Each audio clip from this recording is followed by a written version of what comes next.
In the first half of the 1950s, audiences were scared by giant robots, ants, and ships from Mars. But in 1955, a British company introduced a new form of horror that, for the next 2 decades, would change the genre forever. Here celebrating 70 years, the birth of British horror, the Quatermass Experiment. A rocket crashes into a field near Bray, west of London. Of the 3 astronaut occupants, only one emerged, initially suffering from shock and then catatonia. Those around him noticed some abnormalities, starting with his shoulder and parts of his face. His escape triggers a manhunt unlike anything seen before. What impact could he have on an unsuspecting London? This is early body horror at its finest. Victor. Oh, Victor, darling. I've got the car outside. Please try and be quick. You can make it, dear.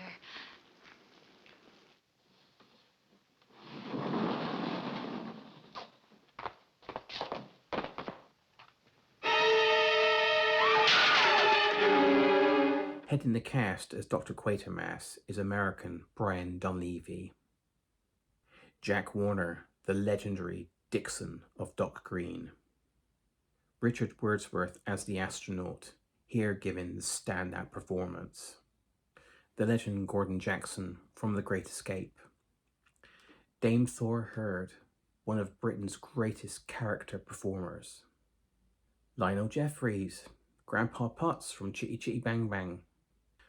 The little girl, played by a young Jane Asher, ex-girlfriend of Paul McCartney. She would appear in many famous movies and TV shows, which includes The Mask of the Red Death and Alfie. Val Guest is in the chair. One of the 5 credited directors of the 1967 movie Casino Royale. His best non-Hammer picture, The Day the Earth Caught Fire, where the effects of nuclear weapons has knocked the Earth off its axis, and the population is at the mercy of climate change. Nigel Neal, one of the 20th century's best writers, and fresh from the acclaimed BBC versions of his original Quatermass and Orwell's 1984. The score is by James Bernard. Before Frankenstein and Dracula, his use of strings and percussion to add the tension, second to none. Phil Leakey's makeup is top-notch. The levels of Wordsworth's consumption is one of the highlights of the body horror genre. Looking through the crew names, this guy, Les Bowie, he was an icon of special effects. He created the glass painting matte, working on a number of Hammer movies, 2001: A Space Odyssey, and Superman. According to his IMDb bio, he died literally minutes before receiving a Special Achievement Academy Award for Superman. Roy Field. He worked on a number of James Bond movies. The Omen, Superman, The Dark Crystal.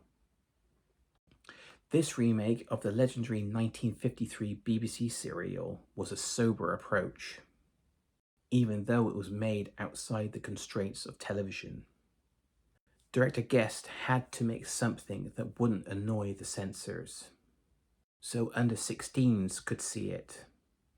And the company had a contract with an American producer, Robert L. Lippert, in which he would partially fund and provide stars that would appeal to the American audience. In the same year, the BBC screened Quatermass 2, which would be adapted by Neil, and Hammer 2 years later. But that's for another video. Horror, science fiction and thrills of the 1950s. Replete with man versus monsters and mayhem. In America, you had the classic B-movie romp. The Day the Earth Stood Still, Forbidden Planet. The Thing, and Them. In France, they had the Thinking Persons movie, and in Japan, Grandeur. This version's use of suspense over horror, the creature's growth and appetite. One who wasn't a fan was Neil. Unhappy with Quatermass's change in demeanour from the BBC version, but he did continue to work with Hammer on Quatermass 2 and The Abominable Snowman. There are many influences, including Alien, 2001, and judging by Richard Wordsworth's performance, you've got Night of the Living Dead and Life Force. His metamorphoses, akin to David Cronenberg's The Fly. This made before the original version starring Vincent Price. Even the scene with the little girl echoes the scene from Frankenstein. This shot, 72 minutes in. There's a boat called Ripley. Whether there's a connection there, I don't know. It was a hit here and in America. Generally received well by the critics, and its reputation has, of course, grown over the past 70 years. All involved in this low-budget venture made it look so much more. For me, it's one of the best of its kind. Is it something to do with your arm? Well, look, I'll just take a look. I won't hurt it, I promise.